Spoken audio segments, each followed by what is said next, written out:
to see me? Yes. What can I do for you? Give me back my husband. Give you back your husband? Yes. You're wondering which one he is. He's a blonde man, not very tall, wears spectacles. He's a lawyer. Your manager's lawyer. Alfred is his first name. Oh, I have met him. Yes. I know you have. I implore you, give him back to me. You mustn't mistake my silence for embarrassment. I am at a loss because I don't quite see how I can give you back your husband when I haven't got him to give. You just admitted that you knew him. That scarcely implies that I have taken it from you. Of course I know him. He drew up my last contract. And it seems to me I have seen him once or twice since then, backstage. A rather nice-spoken, fair-haired man. Did you say he wore spectacles? Yes. I don't remember him with spectacles. He probably took them off. He wanted to look his best to you. He's in love with you. He never takes them off when I'm around. He doesn't care how he looks when I'm around. He doesn't love me. I implore you, give him back to me. If you weren't such a very foolish young woman, I should be very angry with you. Wherever did you get the idea that I have taken your husband from you? He sends you flowers all the time. That's not true. It is. It isn't. He never sent me a flower in all his life. Did he tell you he did? No, I found one at the florist. The flowers are sent to your dressing room twice a week and charged to him. That's a lie. Do you mean to say that I am lying? I mean to say that someone is lying to you. And what about this letter? Letter? He wrote it to you, and he said... He wrote it to me? Let me see. No, I will read it to you. My darling, shan't be able to call for you at the theater tonight. Urgent business. 1,000 apologies and 10,000 kisses. Alfred. Oh. I found it on his desk this morning. He probably intended to send it to the theater by messenger. But he forgot. And I opened it.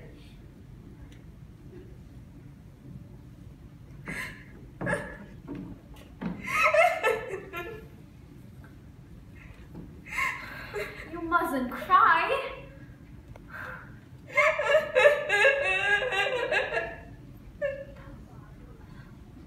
Why mustn't I cry? You steal my husband, and I mustn't cry. Oh, I know how little it means to you, and how easy it is for you. One night, you dress up like a royal princess, and the next night, you undress like a Greek goddess. You blacken your eyebrows, and redden your lips, and wax your lashes, and paint your face. You have cosmetics and bright lights to make you seem beautiful, and author's lines to make you seem witty and wise.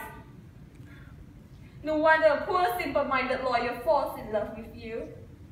What chance have I against you? In my cheap little frock, my own lips and eyebrows, my own unstudied ways. I don't know how to strut and pose and lure a man. I haven't got Mr. Shakespeare to write beautiful speeches for me. In reality, you may be more stupid than I am. But I admit that when it comes to luring men, I am no match for you.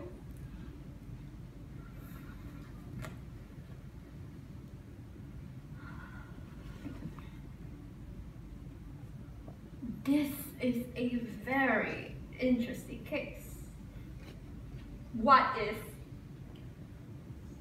yours? Mine? What do you mean? I mean that I never received a flower, a letter, or anything else from your husband. Tell me, Haven't you and your husband been getting on rather badly of late? Yes, of course. And you used to be very affectionate to each other. Why, yes. And of late you have been quite cold. Yes. Of course! A typical case, my dear. If you knew how often we actresses meet this sort of thing. It is perfectly clear that your husband has been playing a little comedy to make you jealous, to revive your interest in him. Do you really think that? Do you mean to say that such a thing has happened to you before? Oh, endless times. It happens to every actress who is moderately pretty and successful. It is one of the oldest expedients in the world, and we actresses are such conspicuous targets for it. There's scarcely a man connected within the theatre who doesn't make use of us in that way sometime or another. Authors, composers, scene designers, lawyers, orchestra leaders, even the managers themselves. To regain a wife or sweetheart's affections, all they have to do is invent a love affair with one of us. The wife is always so ready to believe it. Usually we don't know a thing about it, and even when it is brought to our notice, we don't mind so much. At least we have the consolation of knowing that we are the means of making many a marriage happy, which might otherwise have just ended in a divorce court. But how? How could I know? There, dear, you mustn't apologize. You couldn't know, of course. It seems so plausible. You fancy your husband in an atmosphere of perpetual temptation, in a backstage world full of beautiful sirens without scruples or morals. One actress, you suppose, is more dangerous than 100 ordinary women. You hate us and fear us. None understands that better than your husband, who is evidently a very cunning lawyer. And so he plays on your fear and jealousy to regain the love you deny him. He writes a letter and leaves it behind him on the desk. Trust a lawyer never to do that unintentionally. He orders flowers for me by telephone in the morning and probably cancels the order the moment he reaches his office. By the way, hasn't he a lock of my hair? Yes, in his desk drawer. I brought it with me.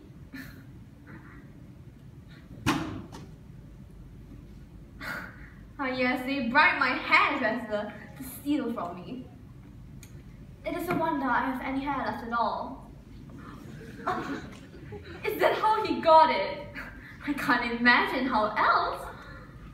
Tell me, hasn't he left any of my love letters lying around? No! Don't be alarmed, I haven't written him any. Then what made you? I might have, if he had come to me frankly and said, I say, Sarah, will you do something for me? My wife and I aren't getting on so well. Would you write me a passionate love letter that I can leave lying around at home where she may find it? I should certainly have done it for him. I would have written a letter that would have made you weep into your pillow for a fortnight. I wrote them like that for a very minute playwright once, but he had no luck with them. His wife was such a proper person. She returned them all to him unread. How clever you are! How good! Oh, I'm neither better nor worse than any other girl in the theatre, even though you do consider us such monsters. I have been a perfect fool.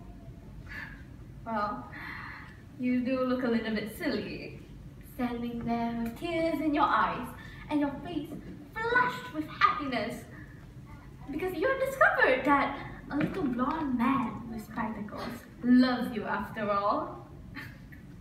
My darling, no man deserves to be adored as much as that. But then it's your own affair, isn't it? Yes. Yet, I want to give you a parting bit of advice.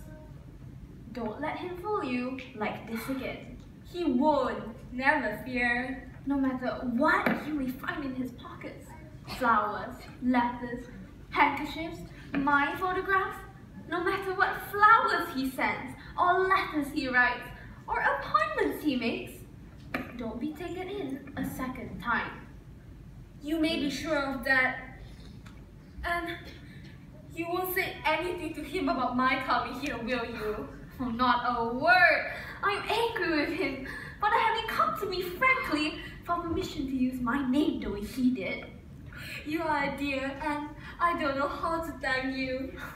Or you mustn't begin crying all over again. You have made me so happy.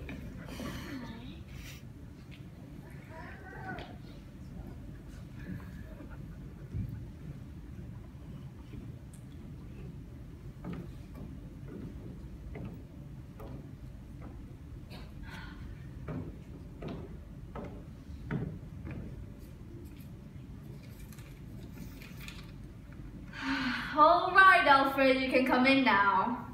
She has gone.